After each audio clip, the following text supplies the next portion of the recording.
recording. Okay. Hey, that's beautiful. Oh, Daddy. What? What? You don't think I was recording? Were you recording? Well, it looks like half of his face is dark. I thought we might need some more light. Oh, there's a light there too, Tony, that you can put on the camera. Where? I think it's on the top there somewhere. To me, no, you get down here and it looks like you got plenty of light. I don't think we need more light. Okay. How does Okay. Is that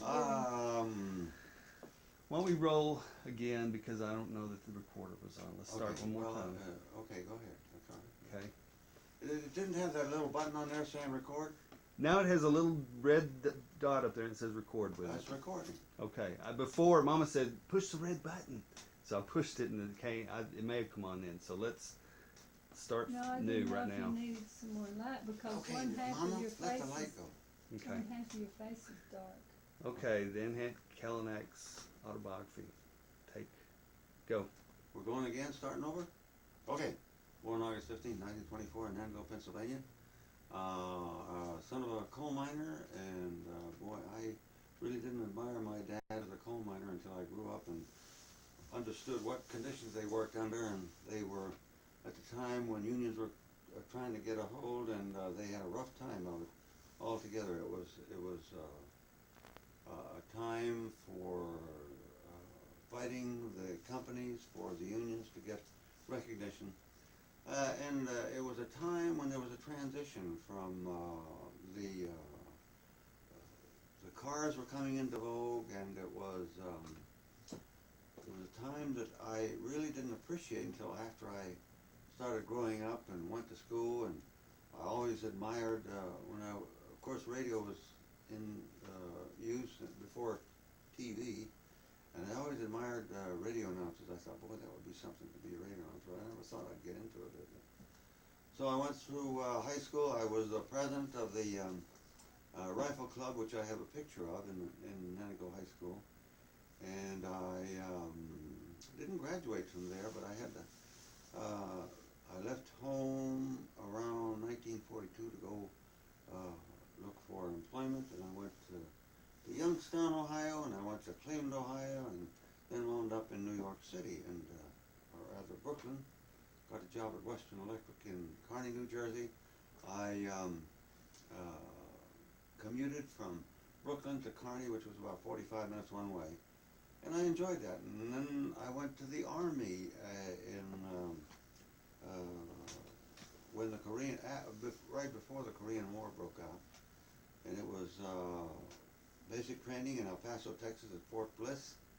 It was a different part of the country. I thought this desert would never suit me, and after we completed our basic training and we left for Battle Creek, Michigan, I said, boy, I'll never come to this part of the country again. I never realized I'd come back at a future date.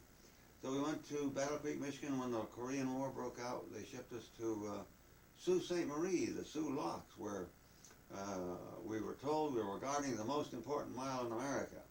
They figured the Japanese might send planes over to destroy the Sioux Locks, which was critical to get the iron from the iron mines in Michigan and to Pittsburgh and other places to make the necessary armaments and the steel products.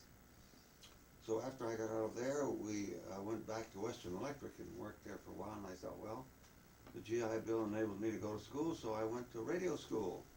And I went there for about 6 weeks, and the instructor told me that I really didn't have to complete it.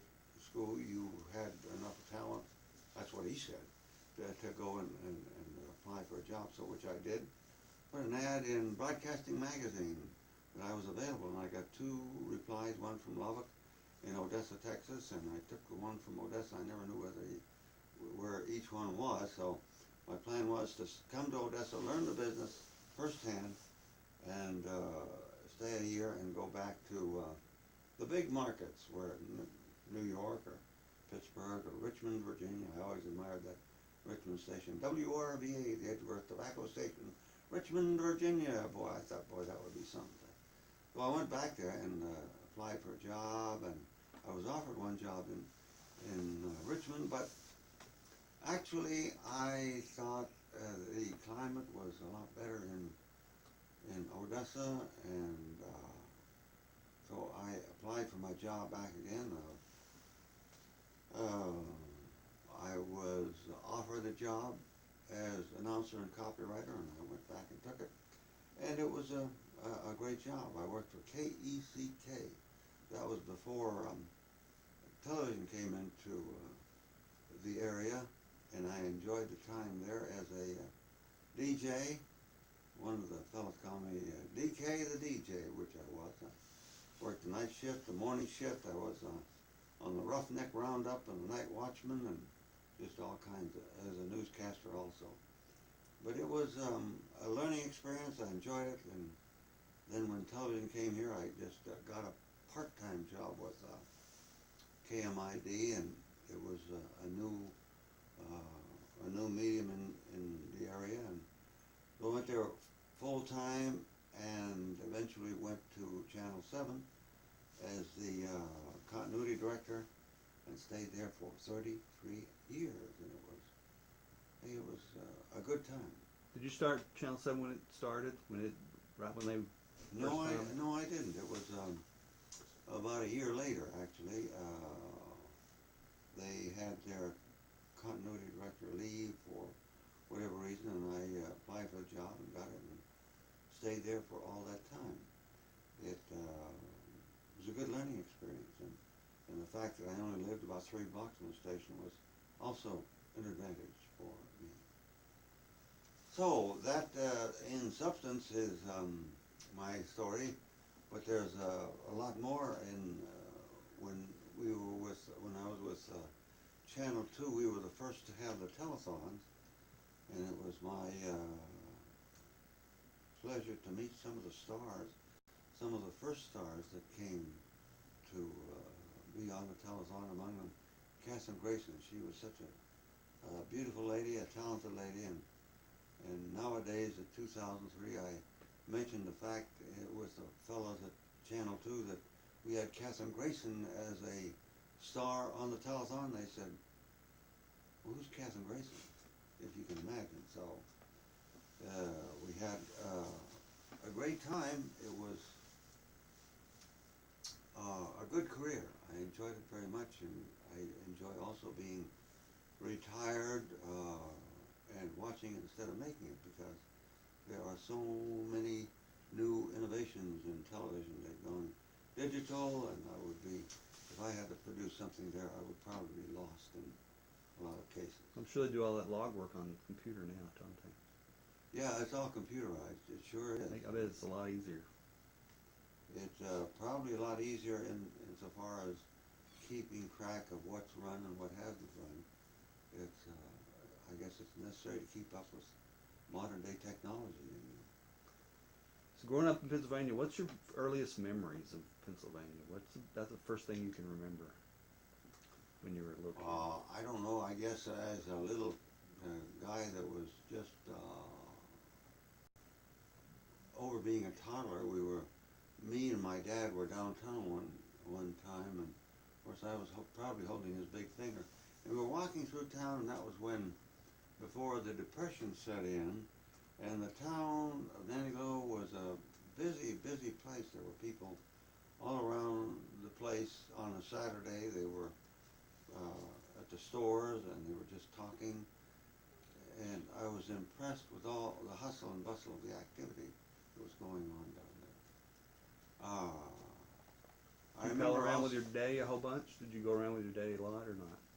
I don't think so. The next thing I remember also stands out in my mind, my first day at school. My dad, we lived probably about 4 blocks from the school where I attended, and we walked to the school together, and I was standing across the street getting ready for my first day of school, and I saw all those kids down there, and they were just, my daddy was going to put me in with all those kids, and I was going to start school, and I was leaving the safety of my home and family with all these kids there at school. And I don't know, for one reason or another, that's one picture that stands out in my mind. So what was it like in your house? You had a bunch of brothers and sisters running around different ages? And Yeah, there were 5 older and 5 younger than me. Boy, that was- At one time, at the same time? Or when you were, say, when you can first remember how many kids, or up to 4 or 5 or 6, how many It kids were really around never the house? was a factor. We just lived together. Did you have a bunch of kids in the house, though? Oh, yes, yes. Every year it was a tradition in the Orthodox Church to have what we would say in English, a Holy Supper. In Ukraine it's Sviaty Večer, Holy Supper. And all the kids, during the time that we lived in Antigo, when some of them moved away, everybody would make an effort to come to be in Antigo on January 6th. That was the Eve, Christmas Eve. They still went by the Julian calendar, and we had a very sacred, holy time. We sang, and in the midnight we went to church, and sometimes it was very cold. But we had that tradition that was very important and meaningful to all of our lives. Who was your favorite sibling? Who are the ones that you were closest to? Who was my favorite sibling? Probably John. John was 2 years older than me, and he was kind of my mentor. And then Charles, he was the younger one than me. We kind of palled around a lot and enjoyed each other's company, pretty much so. Do you know your sisters very good? Were they older, overbearing sisters like Oh, no, Patricia? no, they weren't like like Patricia. No, they weren't overbearing at all. Well, Helen was probably already, wasn't she about to leave the nest or something?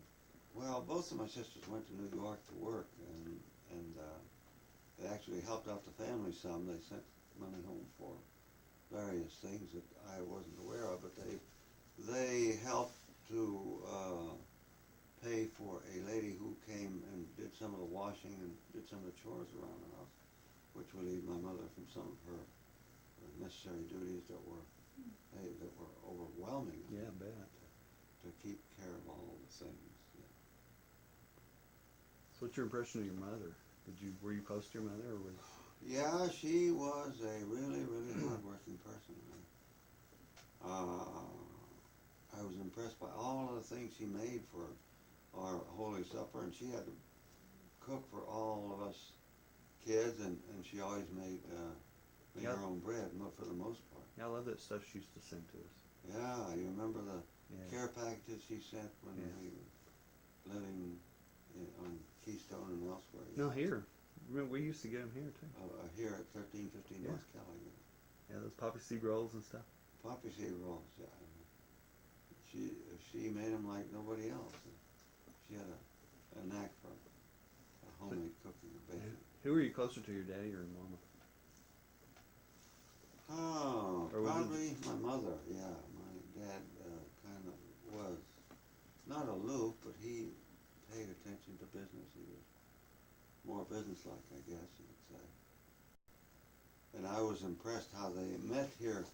They both came over separately from the old country, and my mother from Austria-Hungary before they broke up the two countries after World War I.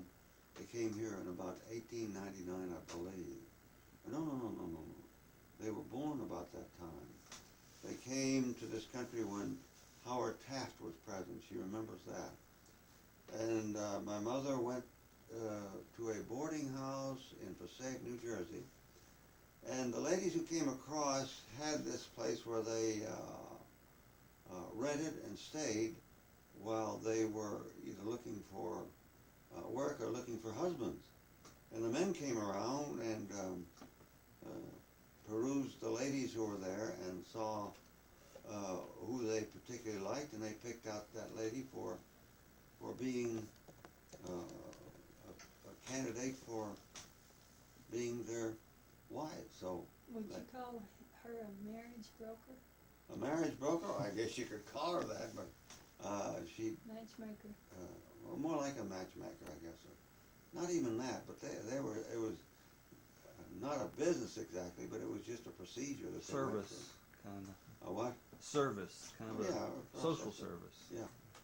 So as I remember, they got married, and I have pictures of them in their wedding outfits. And so my dad said he was going to go and look for a job. So as I remember, I believe I heard my mother say, "Oh, you're not going to hear from him again." I mean, after they got married and they spent some time together. But he went and found a job, I think, in Culver, Pennsylvania, as a miner. And he went and got my mother and brought her there, and they started their life together. That's where I think Mike, my oldest brother, and Mary, my oldest sister, were born. And then they moved to Naniglow, and they lived there. Where's Culver in relation to Naniglow? Oh, it's about, I would say, about 30 miles from North, Naniglow. south, east, or west? Probably north or west. Yeah, thereabouts. But it was in the coal mining community area of western Pennsylvania, soft coal bituminous. But your dad worked his way up through the organization too, didn't he? I mean, he was kind of middle management, wasn't he, or something? Wouldn't you Yeah, say? there. He had to work. He worked a machine where they had to cut the coal for the miners to dig, and he had this job of being having to prepare for the miners the coal that they were going to dig up and load. Yeah. He was in the mine all the time, right? Mm-hmm. I can't imagine. Till he retired. Yeah, he. As I remember, he retired and then went took a job as a maintenance person at the school for a while, and then he had he developed a something on his brain which eventually killed him, and it was a tumor that grew and got him down. It was way back when they didn't have the modern methods in medicine to treat that in any other way. That's weird because I always heard that he had a heart attack or something. No, that Thought he wasn't the had it. case. That really wasn't the case. Okay. My oldest brother had a heart attack. That's what Who? my brother Mike. Got Andy. Andy also, but he was quite obese. He was addicted to McDonald's and their egg McMuffins and French fries and things like that. So what were your interests growing up when you were What was still my at home? Yeah. My interest. Yeah. My Did you always want to be in radio and TV, or did I remember you? Did you go? You like westerns, didn't you? Because you have all those old ones memorized. And you watch a lot of westerns, and maybe that's why you ended up in West Texas. I don't know. I don't. Maybe that's why I ended up in West Texas. Did you watch westerns? I thought you liked westerns. Well, westerns were a staple in Naniglow in one of the theaters. Yeah, I mean, they had Tom Mix and Gene Autry and all them there cowboys. Yeah, Did you go to the movies a lot? as many times as I could get the money and sneak in. How much was it? About a dime or 15 cents. They have Coke and popcorn. No, they didn't. Really? No, they didn't. Missed the marketing opportunity, didn't you? Well, I guess so, but it was way back when people Somebody didn't have woke up. when people didn't have that much money to spend for. Was it a real big theater? No, not really. They had two theaters, two main theaters, the Grand and the Capitol. Then they had one that came in after a battle between one of the parties, and it was called the Victory Theater, but it was never that large of a competitor, as it were. And they also showed westerns there. Newsreels and stuff. Mm-hmm. Yeah. So you had two brothers in World War II, didn't you? Well, actually, three brothers. Mike was in. I don't remember if he was in the Battle of the Bulge or not, but he was under fire in a lot of situations. Yeah, and I'm sorry that we don't have any kind of record as far as where he was and what he did. But I remember very distinctly that he was in a situation where the battle was very intense. Andy was in the military police, and John was in the quartermaster area where he was on a quartermaster ship that was getting supplies to Russia, and they're the ones that sailed over the Pacific because the Atlantic had so many submarines and German submarines that were sinking a lot of those merchant ships, and but John was on the fleet that went through the Pacific area, and they wound up in Tehran. That's well before the problems that have arisen in Iran and Iraq. So they got their supplies to Russia in safely traversing the Pacific Ocean and went around, the long way around, but it was for safety purposes that they took that route. So how old were you during World War II? 14, I guess, or something like that. So you barely missed, really, kind of. Mm-hmm. What was your impressions of that event and that era? Well, we listened a lot to the radio, the news, and it was a time when everybody was showing their patriotism. And I remember the battles that they had in the South Pacific, in Guadalcanal, and the Japanese invading parts of Alaska, Attu or whatever it was, and raising the flag on Iwo Jima.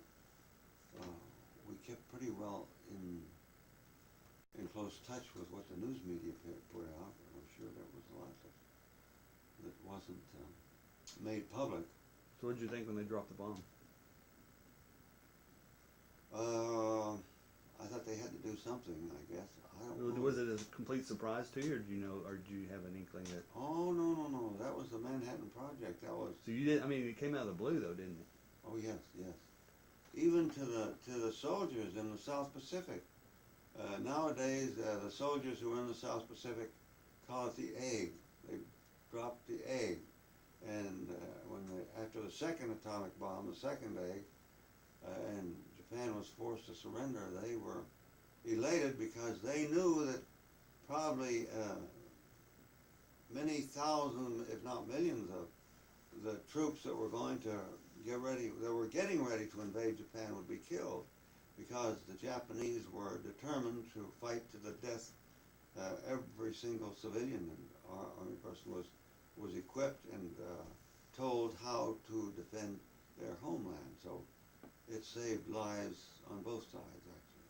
It killed a lot as a result of the atomic bomb, but it saved a lot of American lives and probably a lot of Japanese lives, yeah. Ask somebody who was in the South Pacific, and it was a blessing, a very good thing, because they were all being oriented to invade Japan. So do you remember your first radio at home? First radio at home, yeah, it was. Did you remember a time before radio? Or was it almost like me? I was, seems like, since I can remember, we had TV. I don't ever remember not having television. You remember not having television? No. I remember the first time we had a Pacific. Yeah, and get up underneath it and licking the wires. Yeah, I loved that TV. I loved it. It had chicken wire on the bottom, or that real thin mesh, so you couldn't. Yeah. But you'd watch the tuner. You'd get up there and watch the tuner click. That was one of the first ones, I guess, put out. I love that TV. The brand name was Pacific Mercury. I took it down to the station for one of the engineers to fix, and they looked at it and said, "Ha ha ha!" You should have thought kept. that was an I loved it. antique. Yeah. Anyway. I don't remember. I remember the first radio probably was a small one, and they had so many problems with it to get the programs They on. were hobby sets, yeah. Yeah. And I remember walking by some of the, one time when there was a World Series, and from Nantiglow they had Rip Collins. He was the St. Louis Cardinals. He was one of the stars, and the Cardinals and the Cubs were in the World Series, and we stopped by a car in front of the school, and the man had the game on, and we listened for a while, and that was quite a novelty to hear the baseball game on radio. Did you always have a telephone? Oh, no. I think Andy's the first one to have the telephone. there was a time when my brother Mike and I took our daughter, no, our sister, Anna, to a doctor in Johnstown. She had quite an infection in her ear, and we had no telephone, so we had to call Mrs. Mahanic. The doctor wanted to operate right then and there, and so Mike had to call Mrs. Mahanic. Mrs. Mahanic went up to my mother's and gave her the message, and my mother said, no, she didn't want the doctor to operate. So that is an example of how we got the message when we didn't have a telephone. What happened as a result of that decision? It cleared up, I guess. Okay. It was festered, and I guess it was just coming to a point where it was going to be all right after it came to a head. Yeah. So you used to run the hills out there. You used to tell me stories about running up and through the hills, huh? Oh yeah, we had beautiful, beautiful green hills, especially in summer. Of course, we had a dairy cow, and I had to watch the dairy cow during the summer while it was grazing.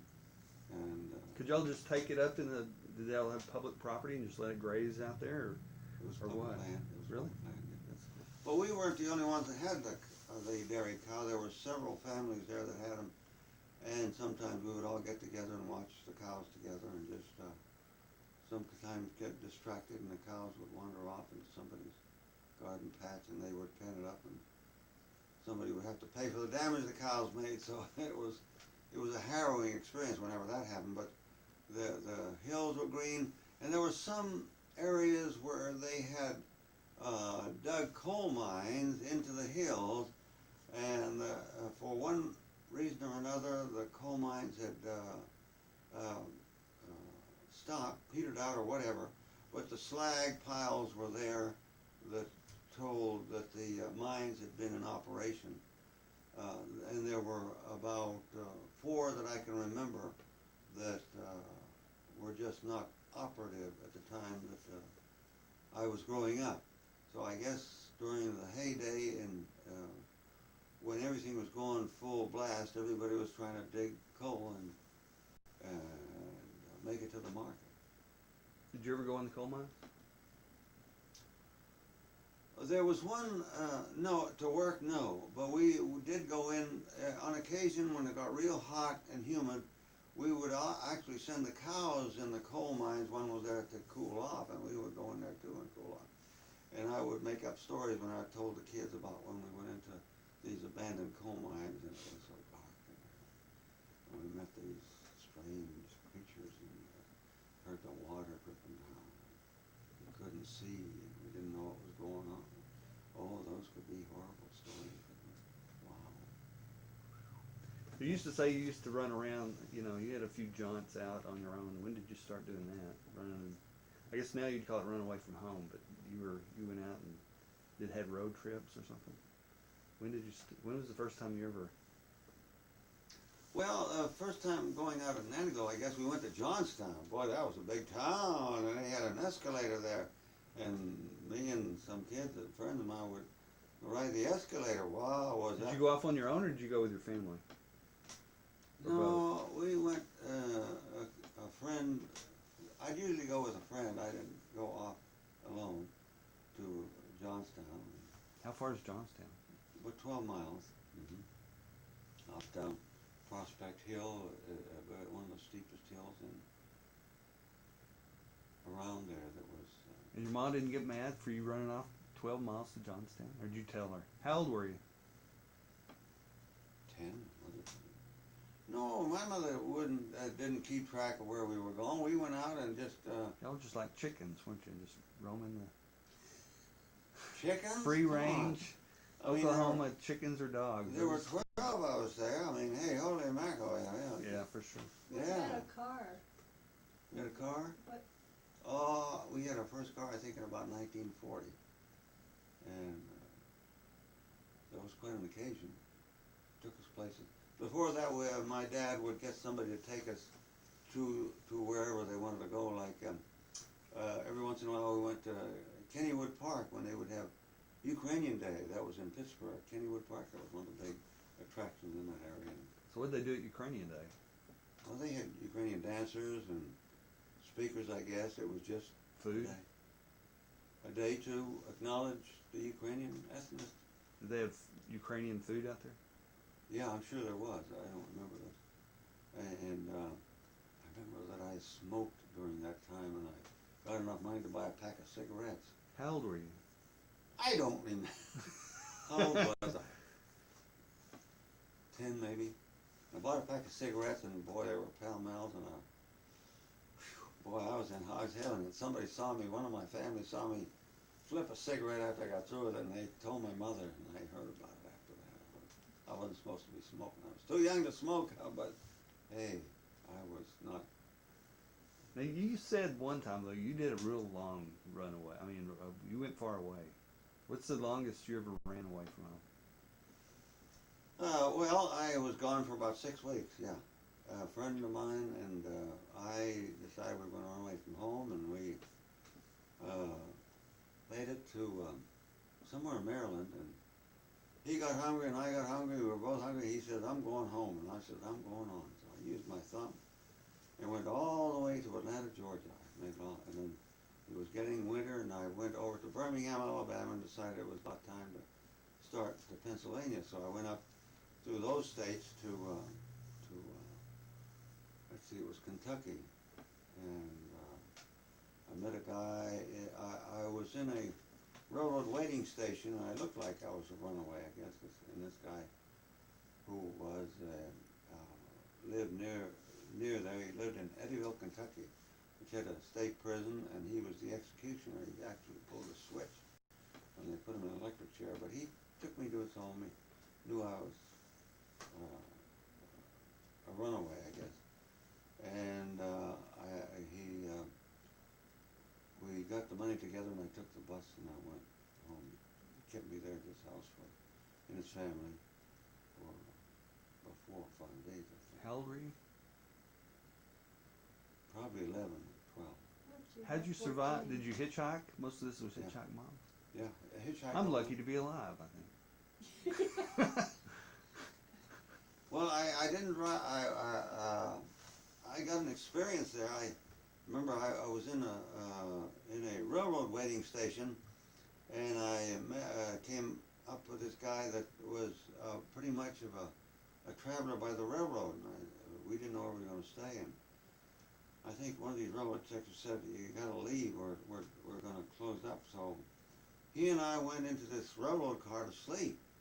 And he was kind of cautious. He looked up and down, like, oh, he says those railroad dicks are around here. They're kind of rough. So I didn't have any, So I went to sleep, and about 1 o'clock in the morning, somebody was kicking on me and said, "Get out of here! This isn't a hotel." And it was one of these railroad dicks telling us to get out of there. So I got off there and started running, and I heard a voice saying, "Not that way, this way."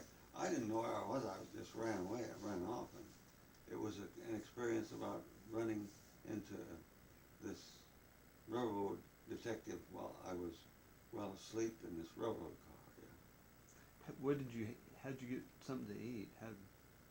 Well, the Salvation Army is one of my favorite charities because I could always rely on a meal at the Salvation Army. Yeah, and not only a meal, but a night's lodging. Yeah, it was. That's where you stayed most of the time? Yeah. Except when you lived with the executioner. Yeah, that was the end of my trip. Yeah, that was. And how long were you gone? I think 6 weeks, 5 or 6 weeks. So what happened when you got home? My dad said, "You're going to get it," and I just never did get it. I was waiting for it. Yeah. What prompted this excursion? Robert, I don't know. I just thought it was better elsewhere, and I had to learn firsthand how well I had it. Grass is always greener on the other side. I was going to go and be where I should be, but I didn't know. Well, did you feel like the situation wasn't equitable or something, or were you being picked on, or or were you just so adventurous you thought maybe you could find gold and riches on the outside or something? No, I don't know whether I was thinking that I was going to show them that I was going to be able to make it on my own or what. I'm really not clear in my mind why I thought it was going to be better on my own, outside, traveling. I mean, you see these people on the street just wandering around. I'm glad I didn't get that idea that it would be better to just move on and move on and move on, yeah. But that was a lesson. I guess it was a necessary lesson. But as I remember, my brother John ran off too also, but I don't think I ever heard him talk about it. He ran away from home. So when did you finally leave home for good? Oh.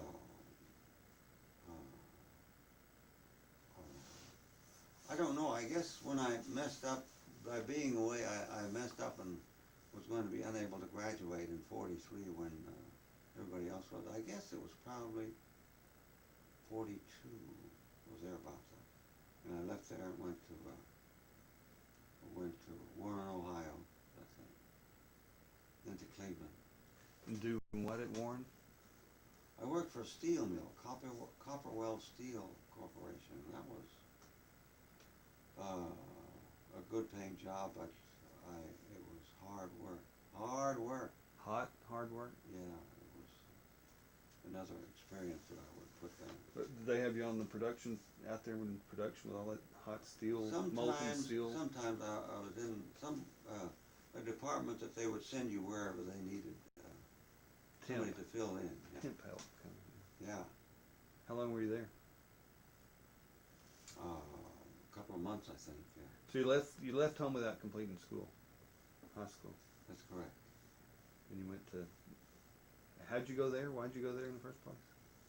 We're in Ohio because there were some friends from Naniglow working there, and they were doing well, and I thought, well, I might try. And then from there I went to Cleveland. I didn't particularly like that town for whatever reason.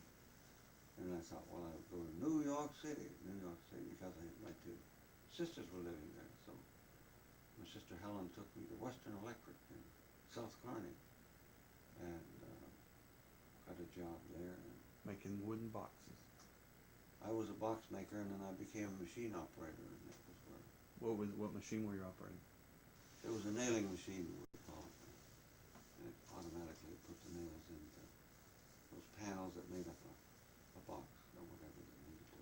Ship Bell telephones. That was the exclusive maker of Bell telephones, Western Electric, before they were forced to divest themselves. So where was this plant? South Kearney, New Jersey. I And remember where'd you- visiting that area, and a number of years later, my sister Helen's husband, Fritz, took me down there, and it was kind of a sentimental visit to see the place abandoned. There was nothing going on there. Just How long were you with him? Western Electric. Yeah. 6 years, but that was interrupted by 3 years in the military. So within that time I was there, I was in the service for 3 years. So when you went to New York, did you stay with your sisters, or did you get Yeah. an apartment later or something? Or No, I stayed with my sisters there. were they in the same apartment or whatever? Yeah, that was before my sister Mary got married, and my sister Helen moved to New Jersey to be closer to her work. She worked in Hoboken, New Jersey. Teacher. Yeah. And So were they weren't, neither of them were married yet, right? Or were they? my sister Helen was, I do believe. And my sister Mary got married when I was in the service, I do believe, and then she had her oldest child, I believe. Then it was time for me to seek other ventures, fortunes, and I said there was nothing to keep me here in New York City. So I went to radio school in New York, and Would you enjoy the nightlife out there? Were you an active night party dude, or were you, or did you stay at home and read your books, or? oh no, I went to New York. That was the only place in New York City. They had the theaters and the nightlife, and there was just theaters. What'd you like to see? Oh, yeah, yeah, yeah. While I was there, I had a part-time job at Lowe's State in New York. And what was playing there was Three Musketeers with Gene Kelly. And I played there for many months. And Who are the other Musketeers? Gene Kelly and who else? Errol Flynn? No. no, they were minor actors actually. There was the name of the Musketeers were Athos, Porthos, and Aramis. And I'm trying to think of the main man who was the Musketeer, but I can't think of his name offhand. But I can tell you some of the dialogue from there because we saw it so many times.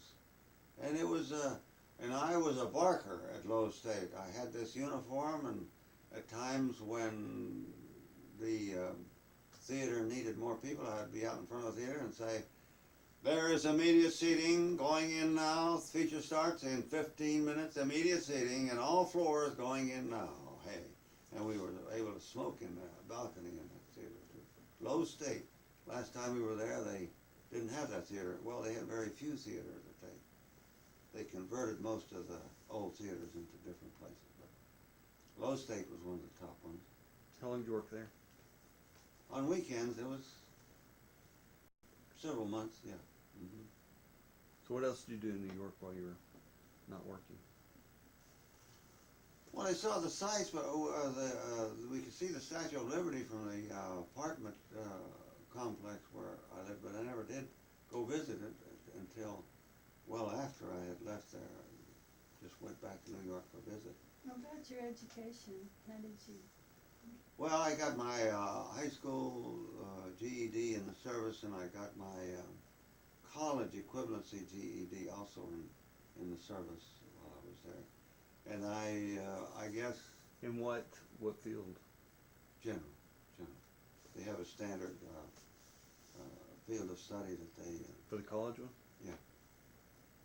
And I made sergeant in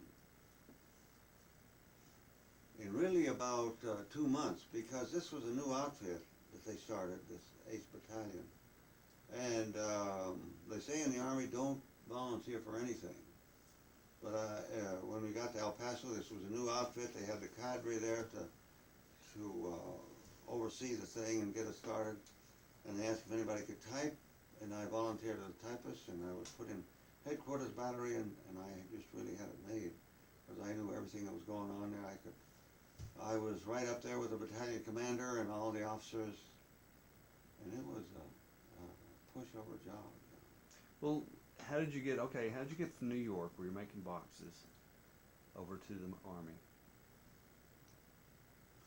We were shipped there on a railroad car, and not a railroad car. We made a trip by railroad. Well, I mean, okay, you were making boxes, and you decided, well, I don't want to do this anymore, and you went and joined up. Did I say that? No, I'm wondering. It's a rhetorical question. No, I applied to. They didn't have the volunteer army; it was all draft. So I went and applied for enrollment in the army, and they. Like in '46. Yeah, thereabouts. Yeah.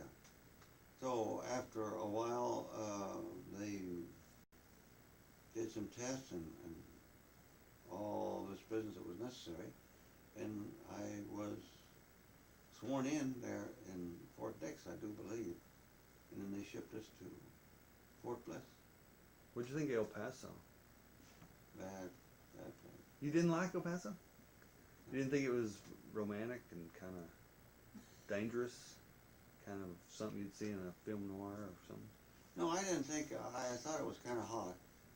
And one of the things that I thought, we went down there, we got there in the winter, and I thought, and we lived in these huts in a place called Logan Heights, which they've long since destroyed the huts. And some of the guys, well, most of the guys from the east, and it was in the dead of winter, and when we got there it was warm, and I thought, what a picture this would make if we all took off our shirts and showed our body body parts without shirts, you know, it was so warm. And back there in New York, it was so cold, so I have a picture somewhere of us lollygagging around with without shirts on. It was to show them back there that it was kind of warm. So what did this battalion do? This battalion was anti-aircraft artillery. So that's the reason they shipped us to Sault Ste. Marie. If any enemy planes came by, we had the anti-aircraft artillery to combat them. But of course, I had no idea. I was in headquarters, so I was more with paperwork than was with the actual anti-aircraft unit. Well, I thought you were a drill instructor. I thought you were a rifle instructor. No, that's wrong. You know how to turn that off? I guess. Press that red button. No, I wasn't a drill instructor, but everybody had to do close order drill, and I did my share of instructing in close order drill. I thought you were a rifle instructor. That's what I'd always heard. And always been A rifle instructor? Yeah. No, I had a cushy job in an office in headquarters battery. How'd you get that? Why'd they give you the cushy job in the?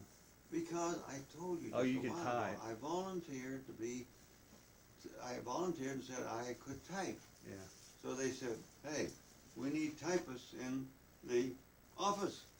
So I was among all those recruits that were put into the office to type out special orders, to type out morning reports. In the Army, they have morning reports. Everything that transpires in every battery has to be consolidated, and I was in charge of consolidating the morning reports from battery A, B, C, and D and headquarters, and send them to Chicago's MRU, Machine Records Unit.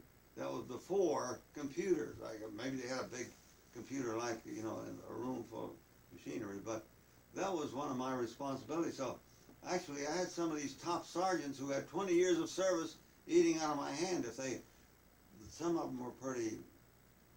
They didn't have the knowledge to compute how many persons were in the battery, how many left, how many were on leave, and how many were on separate duty.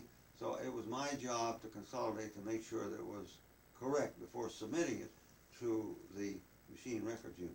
Kind of like Radar O'Reilly or something. Radar O'Reilly? Yeah, MASH.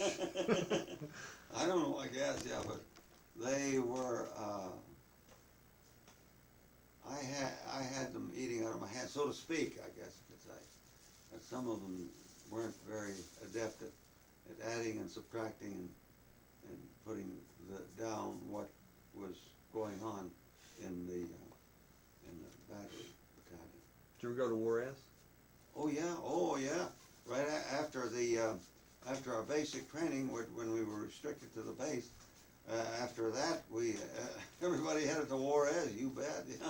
What did you do in Juarez? Well, we bought whiskey, we drank whiskey, we visited the brothels, and Ate Mexican food?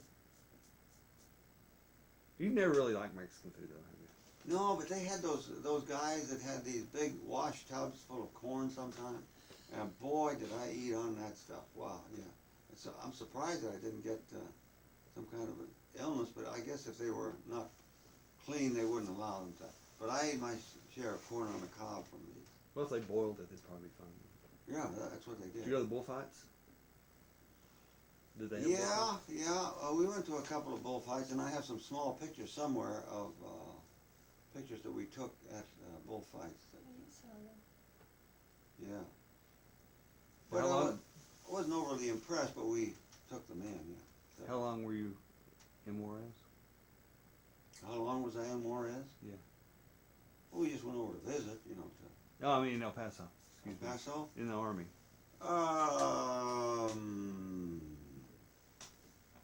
Well, I guess we were shipped out pretty soon after our basic training and went up to Battle Creek, Michigan, yeah.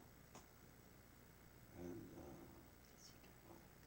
I don't recall how we got there, but we stayed there a winter, and that's in Battle Creek is where I had my appendix removed at the Army Hospital.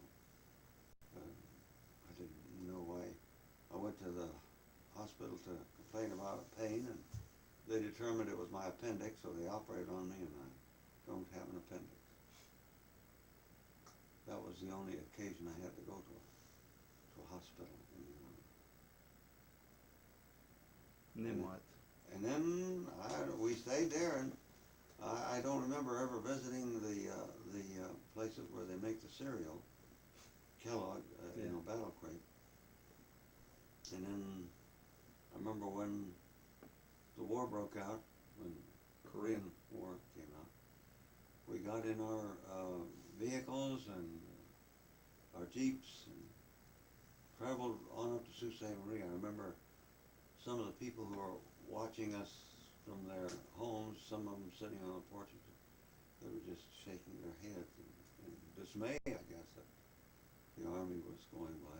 And that was before they had the bridge that connected the upper and lower Michigan Peninsula. We all had to take the ferry across to the upper Michigan Peninsula and travel on up to Sault Ste. Marie. Was that your last thing in the Army, or did you go? Was that your last post? Yeah, we all had our enlistment extended for a year after that incident. Well, after Korea. Automatically? Beyond your control? I mean, Oh yeah, well, that's neither here nor there. It was just automatic, yeah. And discharged from Sault Ste. Marie. Yeah. then what'd you do? Did you go back to New York to your sisters? Yeah. And it wasn't long before that I took the course in broadcasting, and then went to. Why'd you decide to do that? When did I decide to No, go? why did you decide to go? Didn't Sister Helen have something to do with that? No, she had something to do with getting my job at Western Electric. She took me over there. We traveled over there by streetcar, which was still functioning at that time. No, I got the job in broadcasting on my own. But I mean, as far as going to school, you had the GI Bill, right? You went. Yeah. Yeah, but that really didn't do any good because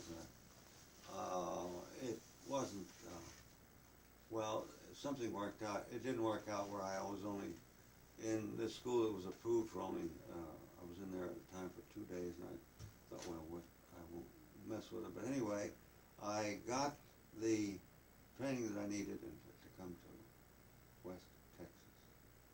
And there I was. And I So stayed. how long did you stay in school? How long did I say? What school? Radio school. It was rather a short time. I think, as I remember, it wasn't any more than 6 weeks. Yeah. And I remember one of my instructors, who was a radio personality up there. His name was Joel Holt. I wish I could find him because he was a fine gentleman, and he encouraged me to go and apply for a job in radio. I did well. Just after 6 weeks. Mm-hmm. That's cool. Yeah, I thought it was. We all had a good time, all of the students there. We were kind of, Where was the school at? it was the Cambridge School of Radio and Television in Manhattan. The city, as they call it, New York What's the City. address? You don't remember? I could Where look was up. it? Where was it? Physical location. I think it was on 7th Avenue, which was pretty close to downtown. The area where most of the activity takes place. Yeah. Up in a big building, or? Yeah, it was on the second floor of a large building, yeah.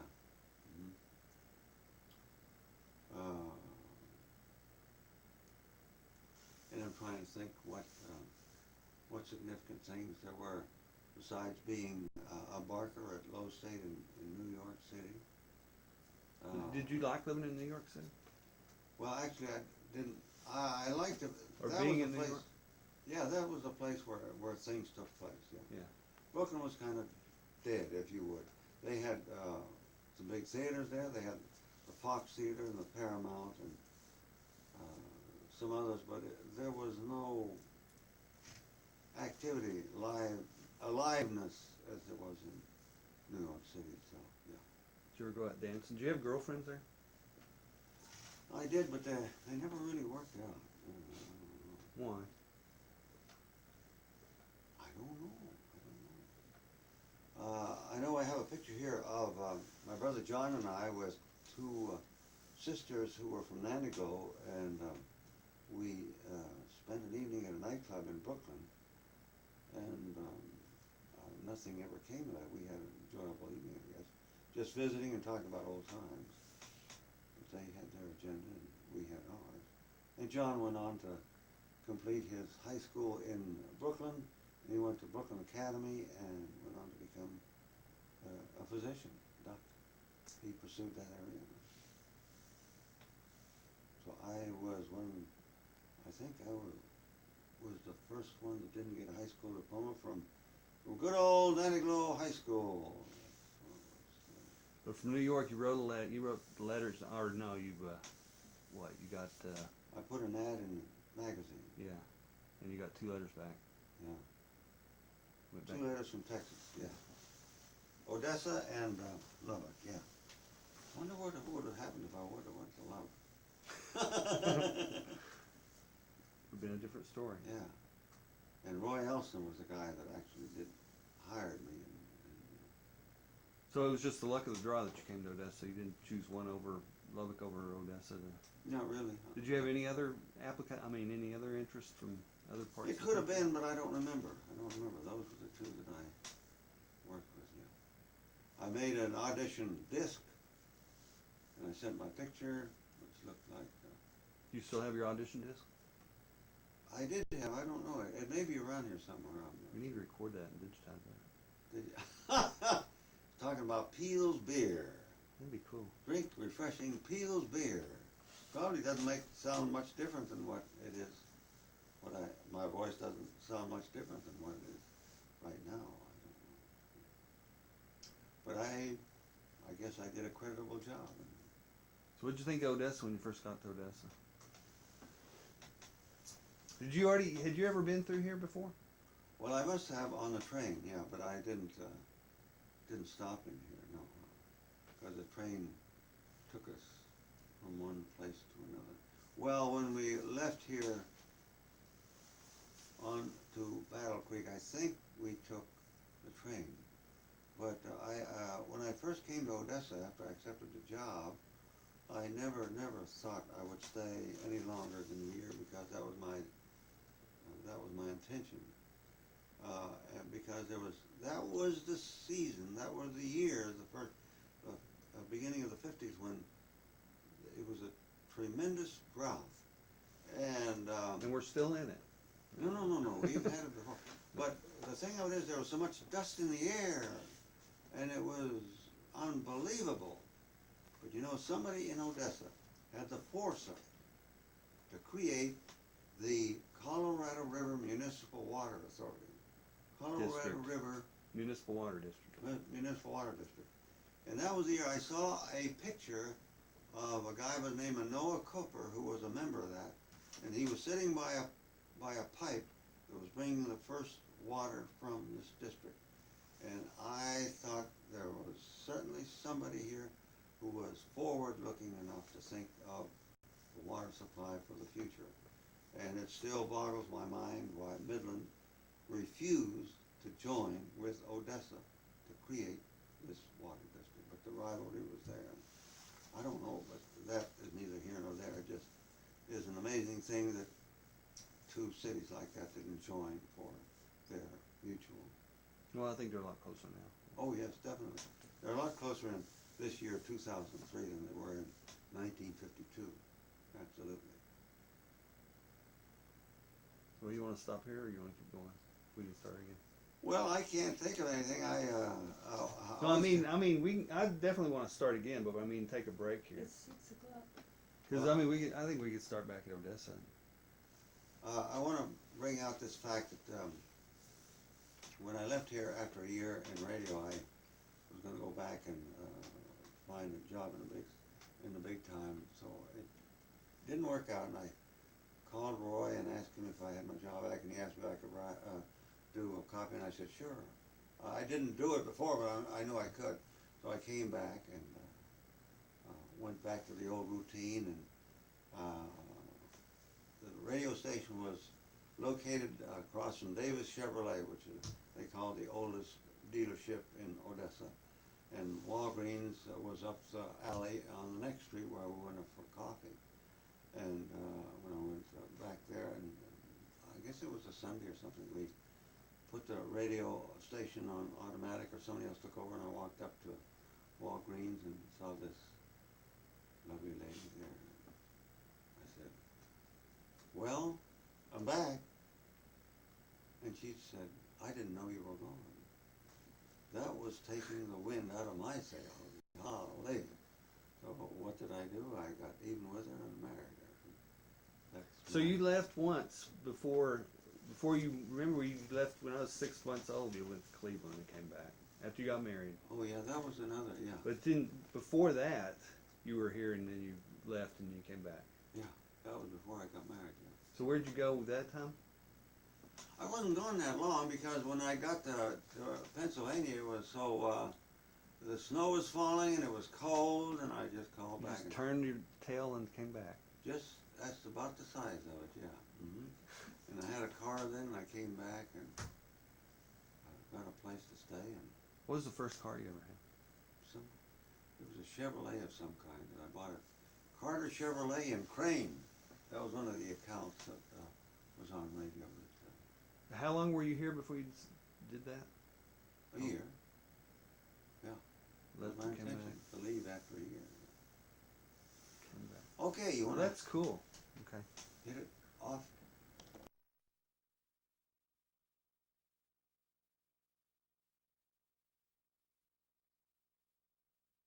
Going. Okay, well, we're recording now on November 9th, the afternoon, Sunday, and the Dallas Cowboys are on the air, and Tony's behind the camera, and he is directing this particular production. And we're ready to repeat anything that we haven't said before on this history project for Dan Kalenak. Okay, incidentally, I'm in black because recently Johnny Cash passed away, and somebody said I look out of dress in black to take Johnny Cash's place, but I haven't overcome that resistance to start taking guitar lessons so I could play the guitar and sing like dear old Johnny. Okay, do we have any questions? Let's see. First time you arrived in Odessa, what did you? When you got off the bus, didn't you? When did you ride your motorcycle down though? I didn't ride a motorcycle. My motorcycle was in New York. That was Somebody told me you rode a motorcycle all the way down here. no. I rode from New York to Nanticoke. That was a long. No. Somebody I told that was one of the myths I'd always had about you. All right, That I you came rode down- your motorcycle all the way down here. I came down here in a Greyhound, no, in a Trailways bus. I got it at the Port Authority in New York City and rode it all the way down from there down to Odessa, Texas. I stepped off the bus, and what was I find? The atmosphere was filled with dust and blowing sand, and I thought, what kind of a world did I come into? Were the cowboys shooting guns and riding up and down the street and No, it wasn't. throwing people out of bars and stuff? It was a rough place, but I didn't frequent those places in particular. But I thought it was strange that all this dust would be in the air. I stepped off the bus, called one of the guys at the. No, I walked to the radio station because it was pretty close by, and I met Saul Schmerman, and we introduced ourselves, and Who's Saul Schmerman? he was the business manager at the station, and he died one time. He was always hyper, and he died one time when he was climbing the stairs at the station because it was, I don't know, he just, the stress and strain was too much for him. And While you were there working? no, at the Or is time that- I was part time at already at the TV station, Channel 2.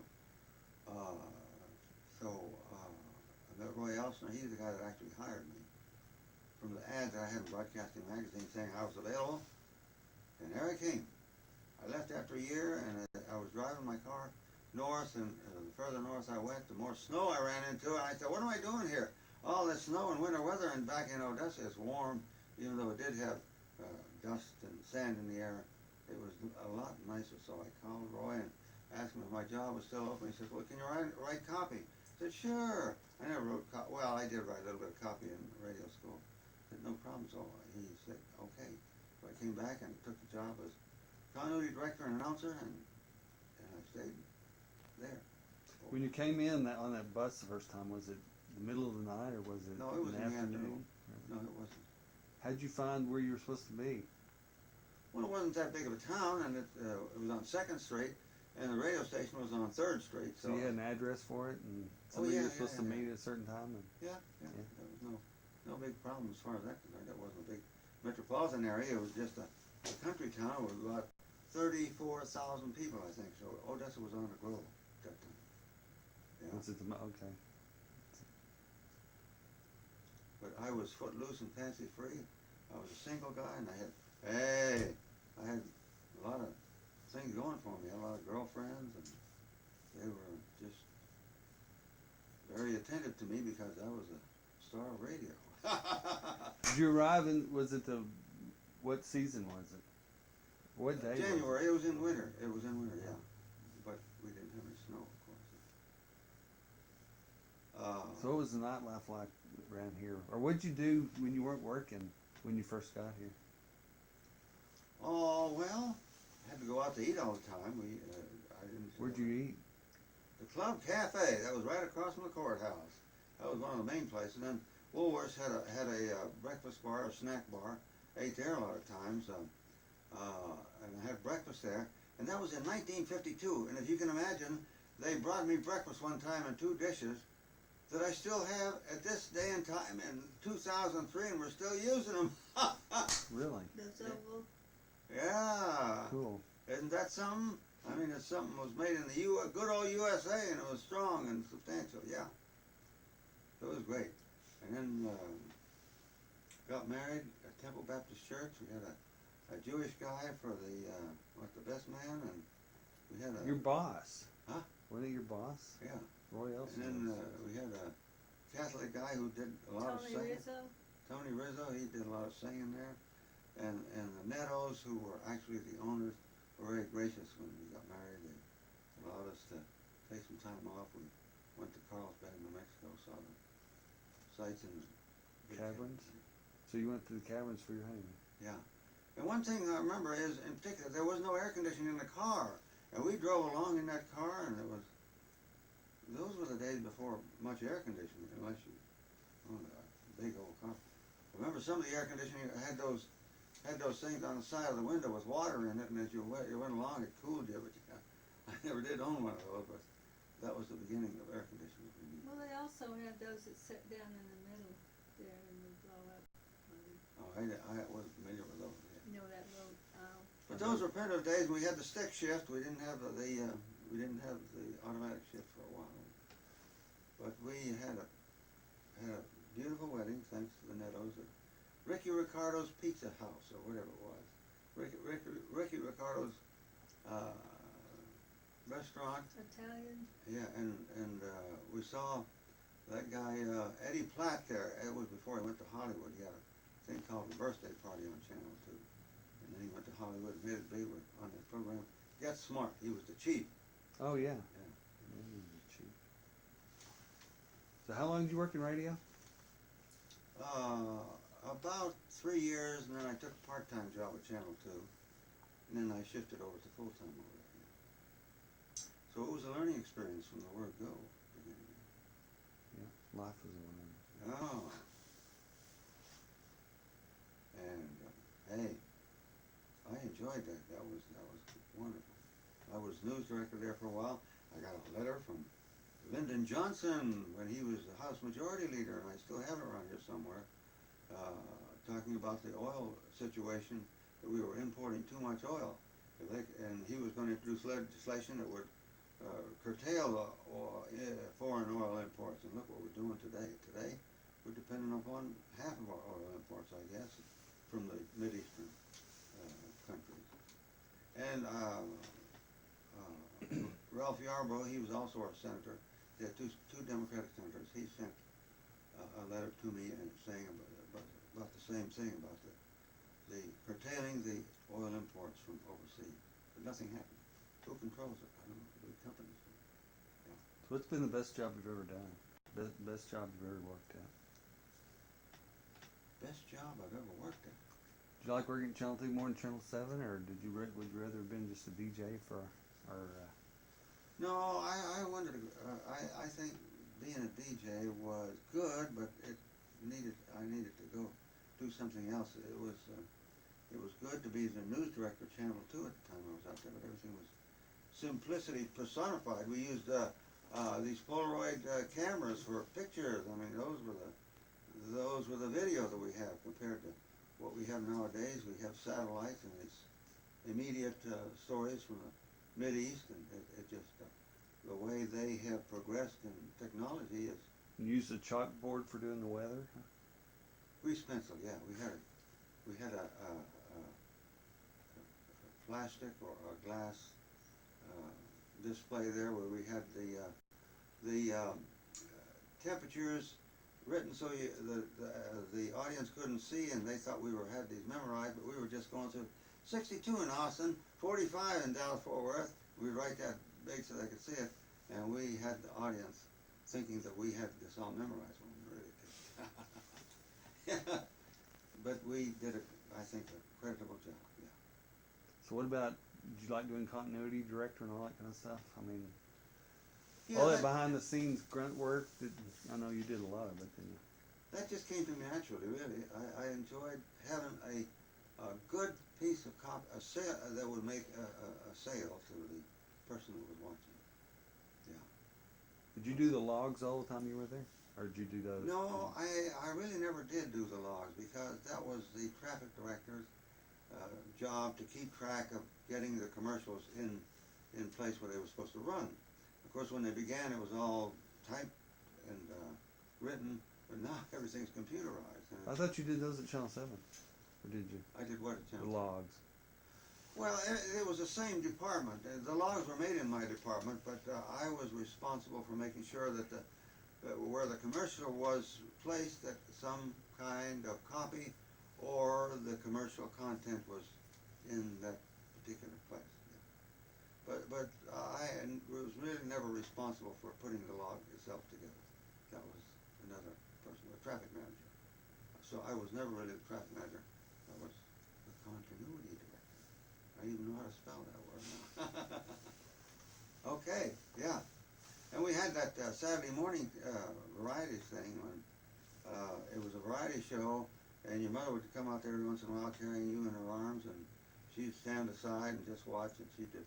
When was that? 55, I guess. 56? Yeah, 55, 56. At Channel 2? Yeah. Mm-hmm. And we had a very good audience too. And it was, I have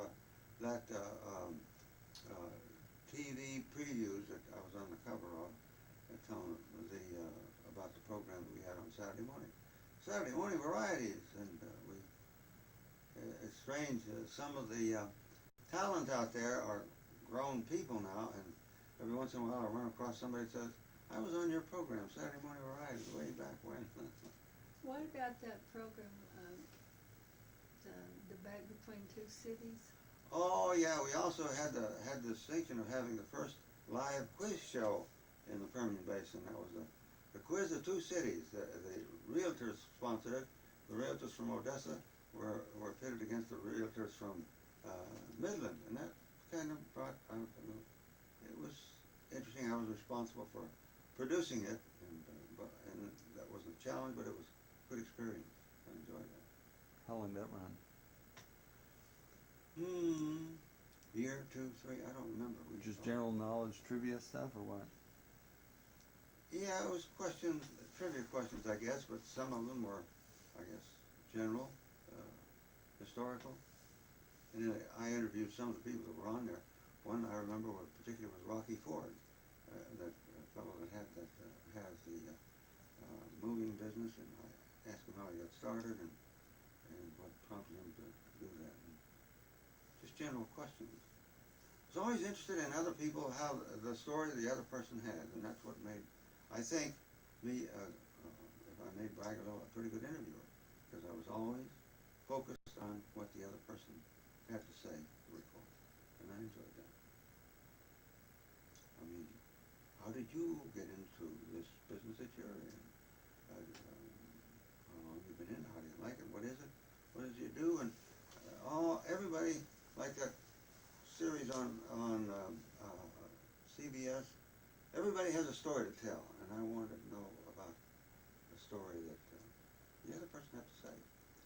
We also had House Party in the afternoon for a while. That was an interview program, and that too wasn't a challenge. It was easy for me because I was always interested in what the other person had to say, his story.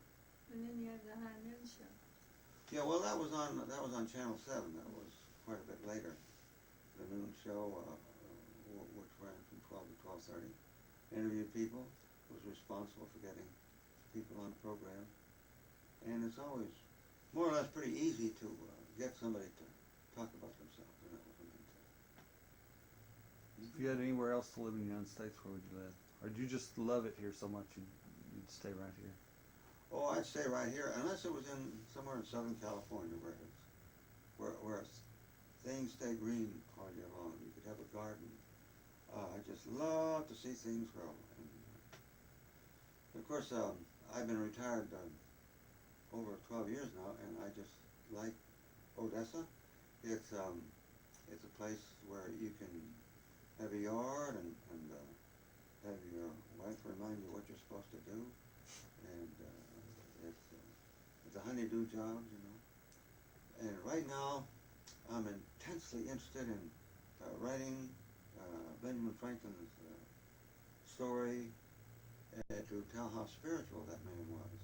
The more I learn about him, the more I see that he was connected to God in every way, shape, and form. And if it wasn't for him, the United States could not have come into being when it did.